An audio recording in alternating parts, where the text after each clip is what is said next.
La economía de mercado no es solo el clásico marketing, publicidad, machacón y ¡ala, pum! Ese lava más blanco. ¿Más blanco que qué? ¿Os acordáis del Homo y el S y la guerra aquella y tal? Y usted, eso ya se ha acabado. Hay que innovar también en la forma de presentar la innovación. Y en esto de la cultura científica, que se dirige a toda la población, lo que tenemos es una herramienta muy valiosa entre las manos. En última instancia, y ya termino, pensad bien que la difusión de conocimiento es la siembra que permite que luego la innovación llegue al mercado en las mejores condiciones posibles. Un mercado ignorante es un mal mercado. Y eso lo utilizo adrede palabras económicas, no palabras científicas. Además de eso, lo que os decía al principio, cuando la gente entiende mejor los procesos, los conceptos o el funcionamiento de los aparatos con los que convive, la gente vive más cómoda, vive más tranquila, menos inquieta, está menos sujeta a que le engañen engañabobos, porque quien no sabe es un bobo. Y si nos engañan menos los engañabobos porque hay menos bobos, no estaremos mejor. No seremos una sociedad más libre de decidir nuestro propio destino en aquello que nos interese, en aquellas innovaciones que más sintonizan con nuestras necesidades, con lo que nosotros queremos hacer. Es, por tanto, un aspecto esencial de la formación en libertad en un país democrático, el hecho de que los ciudadanos sean personas lo menos bobas posibles, es decir, personas capaces de adquirir un criterio que les permitirá elegir entre las muchas innovaciones que el mercado ofrece aquellas que realmente sintonizan con lo que ellos quieren.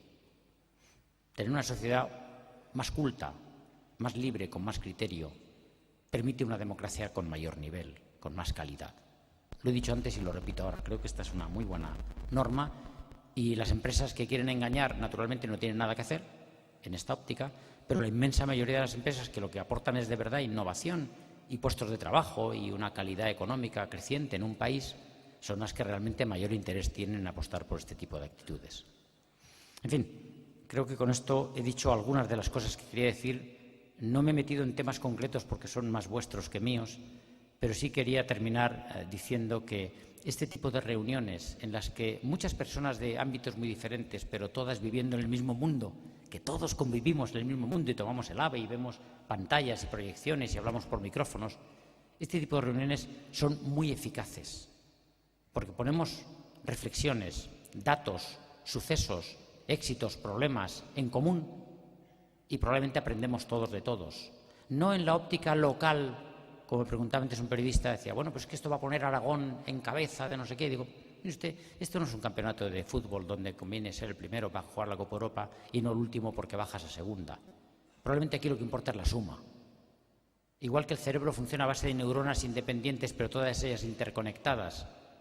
En el mundo actual, en España, quizá en Europa, lo ideal es que los parques tecnológicos, las empresas que innovan, las personas que trabajamos en múltiples campos que tienen que ver con esto que podríamos llamar la innovación aplicada, tenemos interés en escucharnos mutuamente, en conocer unos de otros lo que cada uno tiene que aportar o lo que cada uno tiene que hacer. Aquí ya no vale el aislamiento. La nueva sociedad de la información ha conseguido esa globalidad que decía al principio nuestro introductor, esa globalidad de conocimiento que cada vez es mayor. Recordad solo un dato, la web, www, la inventaron los físicos del CERN, físicos que estudian los componentes más últimos de la materia, los más pequeñitos, algo que aparentemente no sirve para nada. ¿Cómo que no sirve para nada? Ellos inventaron la web, la pusieron gratis al servicio de toda la Internet del mundo. Y hoy día el lenguaje HTTP, www, regalo de los físicos del CERN, es el lenguaje universal que utilizamos todos para navegar por Internet. Solo por eso el CERN merecería la pena haber existido. Nunca patentó la web, nunca cobró un duro por eso, pero todos lo usamos. ¿Hay mejor ejemplo de colaboración mutua para mejorar todos y conseguir eso que todavía suena a utopía, y es que todos seamos lo más parecido posible y no haya las terribles desigualdades que todavía existen en el mundo? En esa óptica me parece que esta reunión que hoy se inicia va por buen camino.